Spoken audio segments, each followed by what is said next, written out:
আসসালামু আলাইকুম, beauties recipe চ্যানেলে আপনাদেরকে স্বাগত জানাই। আজ আপনাদের সঙ্গে শেয়ার করব শাহী টুকরা রেসিপি। দেখুন দেখতে মাশাআল্লাহ কতটা সুন্দর হয়েছে, খেতে কিন্তু ভীষণ টেস্ট হয়। আর এই শাহী টুকরা বানানো কিন্তু খুবই সহজ। ঘরে থাকা কয়েকটি উপকরণ দিয়ে আপনারা তৈরি করে নিতে পারবেন। তো অবশ্যই স্কিপ না করে পুরো রেসিপিটা দেখে নেবেন। যে একবার খাবে সে কিন্তু এই রেসিপিটা বারবার খেতে চাইবে। তো চলুন রেসিপি শুরু করি। এখানে দেখুন আমি পাউরুটি নিয়েছি 5 পিস।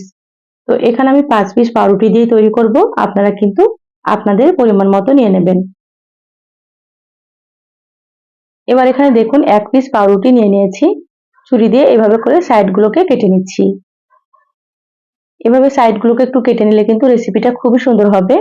তা আপনারা অবশ্যই এভাবে করে কেটে নেবেন।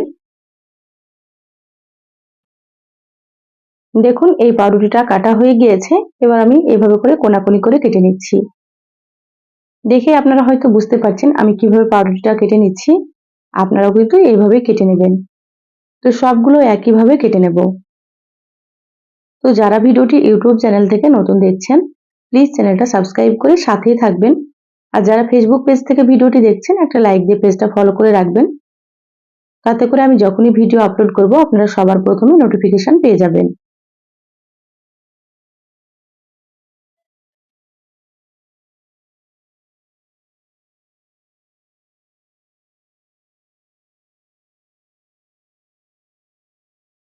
সব পাউরুটিগুলো একইভাবে কেটে নিয়েছি।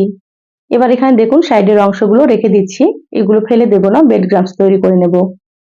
পাউরুটিগুলো প্লেটে নিয়ে নিয়েছি, সাইডে রেখে দিচ্ছি। এবার এখানে দেখুন আগে থেকে আমি গ্যাসে তেল গরম হতে বসিয়ে দিয়েছি।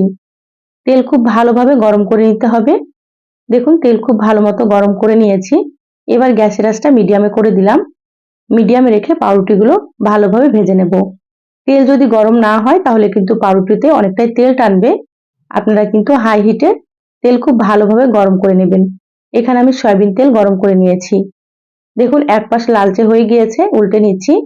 এই পাউরুটিগুলো ভাজতে কিন্তু খুব একটা বেশি সময় লাগবে না, খুব তাড়াতাড়ি কিন্তু ভাজা হয়ে যায়। দেখুন উল্টে পাল্টে খুব সুন্দর করে ভেজে নেব।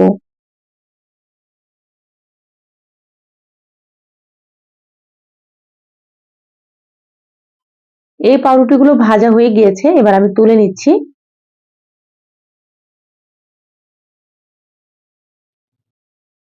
1 থেকে 1.5 মিনিটের মধ্যে কিন্তু পাউরুটিগুলো সুন্দর মতো ভাজা হয়ে যাবে। দেখুন এই পাউরুটিগুলো কিন্তু এক পাশ ভাজা হয়ে গিয়েছে। এবার নিচের পাশটাকে একটু ভেজে নিচ্ছি।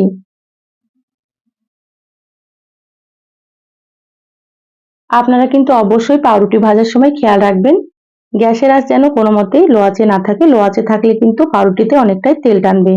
দেখুন এগুলো কিন্তু সুন্দর ভাজা হয়ে গিয়েছে, তুলে নিলাম। সবগুলো ভেজে প্লেটে তুলে নিয়েছি। গ্যাসে একটা পাত্র দিয়ে দিলাম এখানে 1 কাপ মতো চিনি। আর দিয়ে দিচ্ছি এখানে 1 কাপ পানি। যতটা চিনি ততটা এখানে পানি দিতে হবে। এবার শিরাটাকে তৈরি করে নেব। চিনিটা গলে গেলে কিন্তু শিরাটা রেডি হয়ে যাবে। অনেকক্ষণ সময় ধরে জাল করার কোনো দরকার নেই। চিনি গলে গেলে কিন্তু শিরা একেবারে রেডি। আর শিরাটা হতে কিন্তু খুব একটা বেশি সময়ও লাগবে না।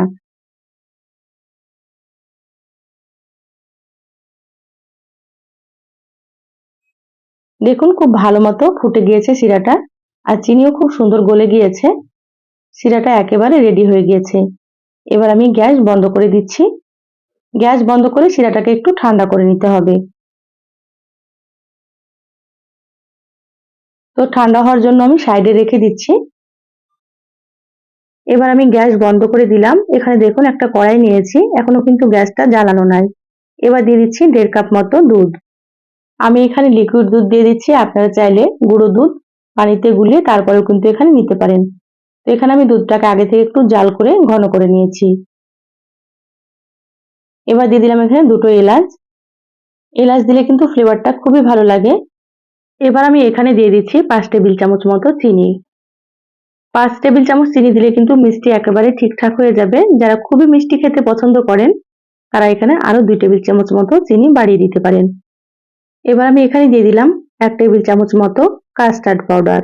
এবার কাস্টার্ড পাউডারটাকে খুব ভালোভাবে একটু মিশিয়ে নিচ্ছি। এখানে আপনারা কিন্তু কাস্টার্ড পাউডারের পরিবর্তে 1 চামচ মতো কর্নফ্লাওয়ারও দিতে পারেন। গরম দুধে কিন্তু কাস্টার্ড পাউডার দিলে কাস্টার্ড পাউডারটা দলা পেকে যেতে পারে, সেজন্য ঠান্ডা দুধের মধ্যে খুব ভালোভাবে মিশিয়ে নিতে হবে। এবার আমি গ্যাস অন করে দিলাম, নেড়েচেড়ে খুব ভালোভাবে রান্না করে নেব। আর এভাবে কিন্তু অনবরত নাড়তে হবে, না হলে কিন্তু তলানিতে লেগে যেতে পারে। এই পর্যায়ে গ্যাসের আঁচটা মিডিয়ামে রেখেছি, মিডিয়ামে রেখে খুব ভালোভাবে মিশিয়ে নিচ্ছি। এবার আমি এখানে দিয়ে দিলাম বাদাম কুচি। তো এখানে আমি কাজু বাদাম, কাঠবাদাম আর কিছু পেস্তা বাদাম কুচি করে নিয়েছি।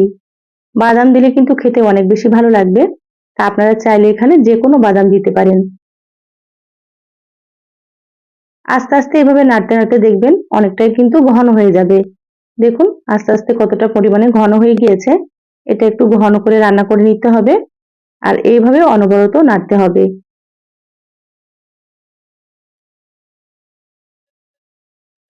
দেখুন আগের থেকে কিন্তু অনেকটাই ঘন হয়ে গিয়েছে, এখানে আমি আরো একটু ঘন করে নিচ্ছি।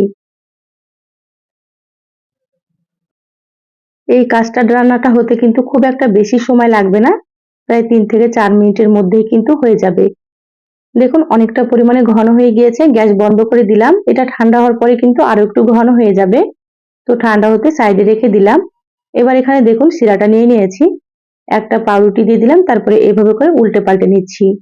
শিরার মধ্যে কিন্তু খুব বেশিক্ষণ রাখা যাবে না, তাহলে পাউরুটিগুলো কিন্তু নরম হয়ে যাবে। এইভাবে করে উল্টে পাল্টে তুলে নিতে হবে। তো সব পাউরুটিগুলো আমি একইভাবে রেডি করে নেব। আমার চ্যানেলে আরো অনেক সহজ রেসিপি আছে, চাইলে আপনারা কিন্তু দেখে নিতে পারেন। রেসিপিগুলো খেতে ভীষণ ভালো লাগে, আপনারাও কিন্তু একবার তৈরি করে খেয়ে কমেন্ট করে জানাবেন আপনাদেরকে কেমন লেগেছে।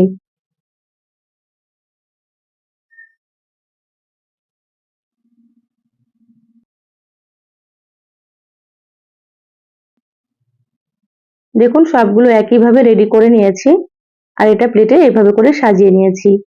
দেখতে কতটা সুন্দর হয়েছে দেখুন। এবার আমি কাস্টার্ড রান্নাটা দিয়ে দিচ্ছি।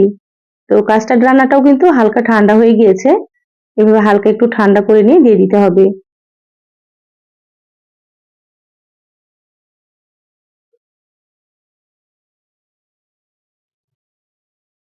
দেখুন কাস্টার্ড রান্নাটা দিয়ে দিলাম। এবার আমি উপর দিয়ে দিয়ে দিচ্ছি বাদাম কুচি। তো এখানে কাঠবাদাম, কাজু বাদাম আর দিয়ে দিচ্ছি পেস্তা বাদাম কুচি। এইভাবে উপর দিয়ে একটু বাদাম কুচি দিলে কিন্তু দেখতেও বেশ ভালো লাগে, আর খেতেও কিন্তু অনেক বেশি মজা হয়। তা আপনারা এইভাবে একটু বাদাম কুচি দিয়ে দেবেন। দেখুন উপর দিয়ে আমি সুন্দর করে বাদাম কুচি দিয়ে দিলাম। এবার এটাকে আমি 1 ঘন্টার জন্য ফ্রিজে রেখে দেবো ঠান্ডা হওয়ার জন্য। তারপরে আপনাদেরকে দেখাচ্ছি।